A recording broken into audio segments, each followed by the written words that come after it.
మన ఎదుటివారిని ఈయన మూర్ఖుడురా ఈయన మూర్ఖుడురా అంటాడు. అలా ఎదుటివారిని మూర్ఖులు అనేవారే మూర్ఖులు అంట ప్రియమైన వారు. అందుకని ఎవరిని కూడా మన నోటితో ఏమనకూడదు, మూర్ఖులు అనకూడదు. కాబట్టి అలా అన్నామంటే మొదటగా ఎవరు మూర్ఖులంట? మనమే మూర్ఖులమని జ్ఞాని సులభాలు సెలవిస్తున్నట్లుగా మనం చూస్తూ ఉన్నాం. సమయము సందర్భం లేకుండా అజ్ఞానంగా మాట్లాడేవాడు కూడా మూర్ఖుడే ప్రియమైన వాడు. అంటే సమయము సందర్భం లేకుండా చాలా మంది ఇష్టం వచ్చినట్లుగా సంభాషించుకుంటూ ఉంటారు. అది ఆ సమయంలో ఆ మాటలు వృధా, మాట్లాడవసరం లేదు. అలాంటి సమయాల్లో కూడా కొంతమంది చేస్తారు, వృధాగా మాట్లాడతారు. అంటే ఆ సమానుకూలాన్ని బట్టి సమయాన్ని బట్టి మనం మాట్లాడకుండా ఏ మాట్లాడామనుకోండి, అవి ఎవరు మాట్లాడే మాటంట మూర్ఖులు మాట్లాడే మాటలు. అందుకనే మాటలు వ్యర్థం చేసుకోకూడదు. అర్థమవుతుందా? మాటలు కూడా మనం ఏం చేసుకోకూడదు, వ్యర్థం చేసుకోకూడదు. ఎందుకంటే ప్రతి మాట కూడా విలువైనది, ప్రతి మాట కూడా రికార్డ్ అవుతుంది దేవుని దగ్గర. ప్రతి మాట కూడా నువ్వు మాట్లాడిన ప్రతి మాటకు ఒక రోజు లెక్క చెప్పాలి. అందుకని మనం ఎవరం కూడా వృధాగా ఏం చేయకూడదు, మాట్లాడకూడదు. ఒకవేళ వృధాగా మాట్లాడేవారు మూర్ఖులతో సమానమని జ్ఞానైన సులభాలు సెలవిస్తున్నట్లుగా మనం చూస్తూ ఉన్నాం. కాబట్టి తనకి ఇష్టం వచ్చినట్లు మాట్లాడేవాడు కూడా కొంతమంది ఏం చేస్తారంటే అద్దు అదుపు లేకుండా తనకి ఇష్టం వచ్చినట్టు మాట్లాడేస్తూ ఉంటారు.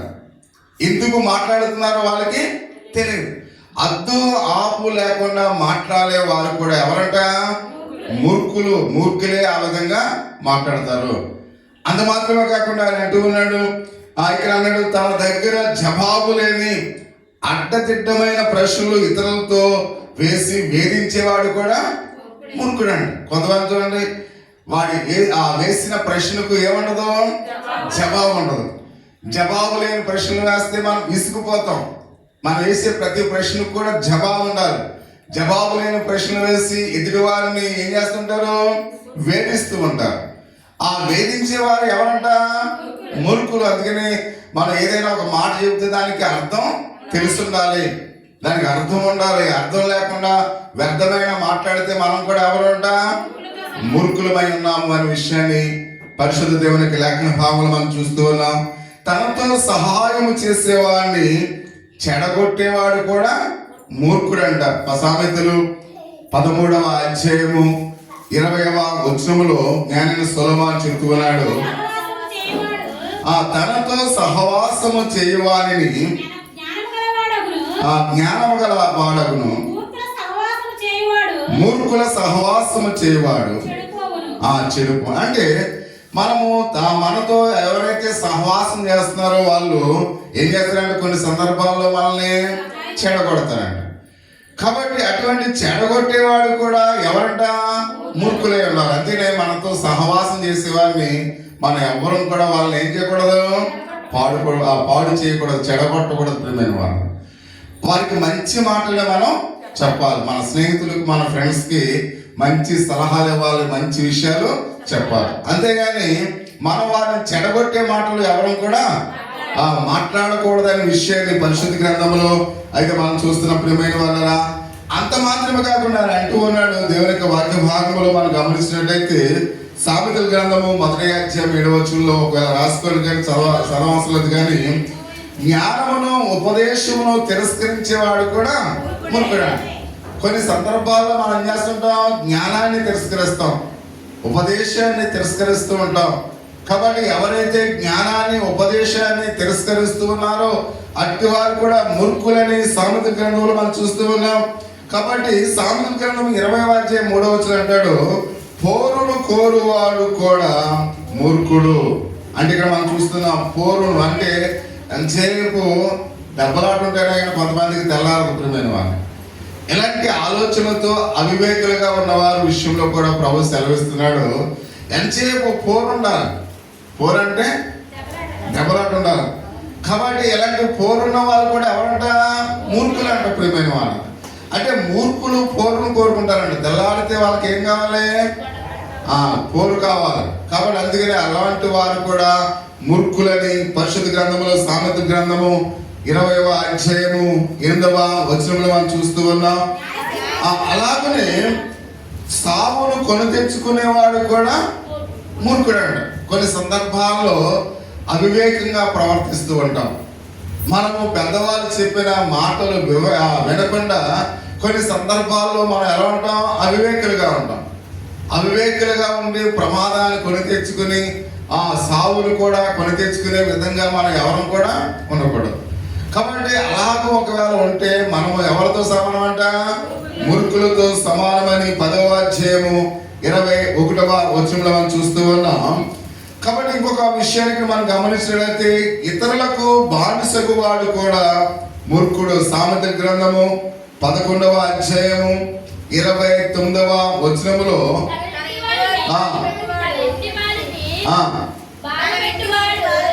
సరిగ్గా ఒకటి చదువు. తన ఇంటి వారిని బాధ పెట్టువాడు మూఢుడు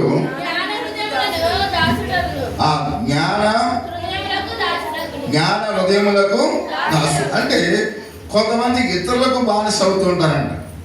అర్థమవుతున్నామా? అంటే కొంతమంది చూడండి, మామూలుగా ఎక్కడికి వెళ్ళినా ఎవరొకడు చేస్తుంటారు. అర్థమవుతుందా? ఎక్కడికి వెళ్ళినా ఎవరొకరు చేస్తుంటారు. అంటే వీడు వాడికి ఏమైపోయాడు? బానిస అయిపోయాడు. రారా అంటే వెనకాల పరిగెత్తేసి. అంటే వాడు ఎక్కడికి వెళ్ళాలన్నా వేరొకరు కావాలి. అంటే వీడు వాడికి బానిస అయిపోయాడు.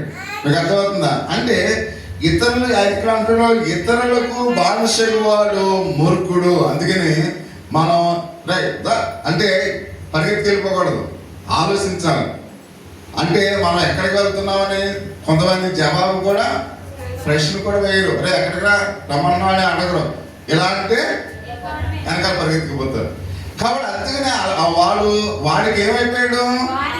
బానిస అయిపోయాడు. స్త్రీలైనా పురుషులైనా ఎవరైనప్పుడు కూడా ఎవరైనా ఎక్కడికైనా వెళ్తున్నామని మీతో అన్నప్పుడు మీరు ఏం చేయాలి? అసలు ఎక్కడికి వెళ్తున్నాం మనం అడగాలి.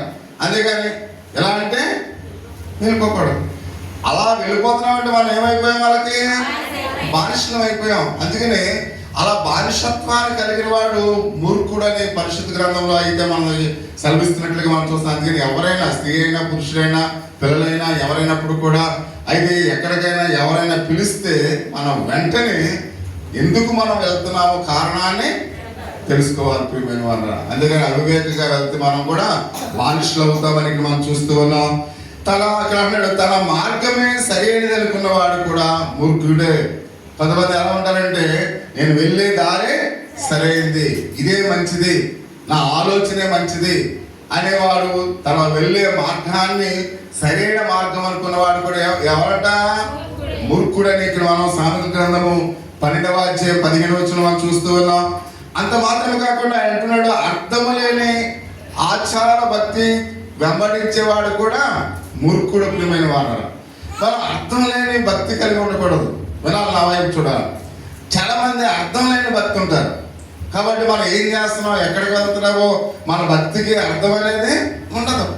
కాబట్టి నిజమైన భక్తి ఏంటంటే ఒకసారి మనం సామెతల గ్రంథము 15వ అధ్యాయము 5వ వచనములో ఆయన మాట్లాడుతూ సెలవిస్తూ ఉన్నాడు, తన తండ్రి చెయ్యి శిక్షను తిరస్కరించను, గద్దింపునకు లోబడిన వాడు బుద్ధిమంతుడగును అని మనం చూస్తూ ఉన్నాం. అంటే అర్థం లేని ఆచార భక్తిని మనం కలిగి ఉండకూడదు ప్రతి ఒక్కరు కూడా. కాబట్టి ప్రతి విషయంలో కూడా మనం ఎలా ఉండాలి? మనం ఏ భక్తి అయితే నిర్వహిస్తూ ఉన్నామో అది దైవ భక్తి ఉండాలి, కానీ ఆచార సంబంధమైన భక్తిగా ఉండకూడదు ప్రియమైన వాళ్ళ. అందరూ వెళ్తున్నారు కాబట్టి నేను వెళ్తున్నానట్టుగా ఉండకూడదు ప్రియమైన వాళ్ళ. అది ఏమైంది? ఆచార సంబంధమైంది. కాబట్టి ఎందుకు వెళుతున్నావో నీకు తెలియదు, ఎందుకు అయితే దేవుని విశ్వసిస్తున్నావో కూడా నీకు తెలియదు. అందరూ వెళ్తున్నారు కదండి, నేను కూడా వెళ్తాను, అందరూ కూడా అక్కడికి వెళ్తున్నారండి, అందుకని నేను కూడా వెళ్తాను. ఇది ఆచార సంబంధమైన భక్తిగా మారిపోతుంది, కానీ నిజమైన భక్తిగా ఉంటుందా? ఉండదు. నిజమైన భక్తి మీ హృదయంతరంగాలో నుండి యేసుక్రీస్తు వారిని విశ్వసిస్తుంది ప్రియమైన వారు. అది ఎక్కడైతే 2-3 కూడిన నామాన్ని స్మరిస్తారో అక్కడ నేను ఉంటానన్న యేసయ్య మాటను అది ఏం చేస్తుంది? అనుసరిస్తూ ఉంది. అంతే నువ్వు దేవుని యొక్క సన్నిధానంలో ఉండక అయితే నీ యొక్క ఆచార సంబంధమైన భక్తిని చూస్తున్నట్లయితే అటువంటి వారు ఎవరంట? మూర్ఖులై ఉన్నారు అని పరిశుద్ధ గ్రంథం చాలా తేడతెల్లగా రాయమైనట్లుగా మనం చూస్తూ ఉన్నాం. కాబట్టి ఇక్కడ నోరు మూసుకొనలేక మాట్లాడేవాడు. కొంతమంది అసలు మామూలుగా మాట్లాడుతూనే ఉంటారు. కాబట్టి నోరు మూసుకోకుండా మాట్లాడేవాడు ఎవరంట? మూర్ఖుడై ఉన్నాడు. అందుకనే జ్ఞానవంతుడు మౌనంగా ఉంటాడంట. జ్ఞానవంతుడు ఎలా ఉంటాడు? మౌనంగా ఉంటాడు. అందుకనే మామూలుగా నిండు కొండ ఎలా ఉంటుందంట? తొనకదంట. ఖాళీ సగం నీళ్ళున్న కొండ ఏమవుతుందంట? తొలగిపోతుందంట. అందుకనే ఎక్కువగా మాట్లాడకండి. ఎక్కువగా మాట్లాడితే విలువ ఉండదు. ప్రియమైన వారు, ఎక్కువగా మాట్లాడితే మనకేముండదు? విలువ ఉండదు. కాబట్టి అందుకే సందర్భానుసారంగా మనం మాట్లాడితే మనకు విలువ ఉంటుంది. అందుకే మనకు నోరు ఉంది కదా అని ఆప్టింగ్ లేకుండా మాట్లాడితే మనల్ని ఎవరు అనుకుంటారు? పిచ్చోళ్ళు అనుకుంటారు. మీకు అర్థమవుతుందా? అందుకని పిచ్చోళ్ళలాగా ప్రవర్తించకూడదు. పిచ్చోళ్ళు వాళ్ళు ఏం మాట్లాడుతున్నారో వాళ్ళకి తెలియదు, ఏవో వాగుతూ ఉంటారు. కాబట్టి అలా మనం పిచ్చివాళ్ళకి మనం ఉండకూడదు. కాబట్టి అందుకని జ్ఞానవంతుడైన వాడు ఎలా ఉంటాడు? మౌనంగా ఉంటాడు. చాలా జాగ్రత్తగా ఆ సందర్భానుసారమైన విషయాలు మాత్రమే మాట్లాడదు. అందుకని కాబట్టి మనం అతి వేగంగా మాట్లాడితే మనం కూడా ఎవరు అన్నాడు? మూర్ఖులమై ఉన్నాము అనే విషయాన్ని సామెతల గ్రంథము 17వ అధ్యాయము 28వ వచనం మనం చూస్తూ ఉన్నాం. కాబట్టి ఎంత దిద్దినా సరిదిద్దుకోలేని వాడు ఎవరంట? మూర్ఖుడు. రే తల్లిదండ్రులు ఒకసారి చెప్తుంటారు, పేస్ట్ బ్రష్ సరిగ్గా చేసుకో అంటే నేను ఇలాగే కడుగుతానంటారు చాలా మంది. సరిగ్గా నించో, తల్లిదండ్రులు సరిగ్గా నించో అన్నా కానీ నేను ఇలాగే నించుంటానంట. కాబట్టి సరిగ్గా మాట్లాడు అన్నా తల్లి మాట వినరు, తండ్రి మాట వినరు. కాబట్టి ఇలాగ అంటే వాళ్ళని సరిదిద్దుతా ఉన్నా కానీ వాళ్ళు మారరు. కాబట్టి అలాంటి వాళ్ళు ఎవరంట? మూర్ఖులు. ఎందుకంటే తల్లి తండ్రి పిల్లల యొక్క క్షేమాన్ని కోరతారు. తల్లిదండ్రులే చెప్తారు మనకి మంచి విషయాలు, ఎవరు కూడా చెప్పరు. అందుకని తల్లి తండ్రులు చెప్పిన ప్రతి మాట పిల్లలు వినాలి. విని విడిచిపెట్టేయాలా? అనుసరించాలి. అటువంటి మనస్తత్వాన్ని ప్రతి యవనస్తుడు యవనరాలు కూడా కలిగి ఉండాలి. కాబట్టి మూర్ఖులు సరిదిద్దామన్నా కానీ వాళ్ళు ఏమవరంట? సరి అవరని ఇక్కడ మనం చూస్తూ ఉన్నాం. అంటే మానవుని పాపము అతన్ని మూర్ఖుడిగా చేస్తుంది. అసలు మూర్ఖత్వం అనేది మనుషులకు ఎందుకు వచ్చింది? మన యొక్క పాప స్వభావం మనల్ని మూర్ఖులుగా చేసింది అని పరిశుద్ధ గ్రంథంలో అయితే మనం చూస్తున్నాం. అయితే యేసుక్రీస్తు యొక్క రక్తము ద్వారా ఆయన వాళ్ళని ఏం చేశాడు? శుద్ధీకరించాడు. మన మూర్ఖులమైనప్పుడు కూడా, దేవుని మీద తిరుగుబాటు చేస్తున్నప్పుడు కూడా. కాబట్టి యేసుక్రీస్తు రక్తము ద్వారా ఆయన మనల్ని ఏం చేశాడంట?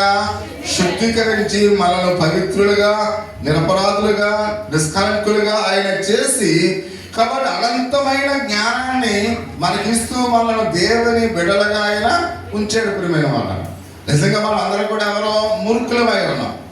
అలాంటి మూర్ఖులను క్రీస్తు రక్తము చేత ఆయన కడిగి అనంతమైన జ్ఞానాన్ని మనకిచ్చి ఆయన మనల్ని దేవుని బిడ్డలుగా ఆయన స్వీకరించాడు.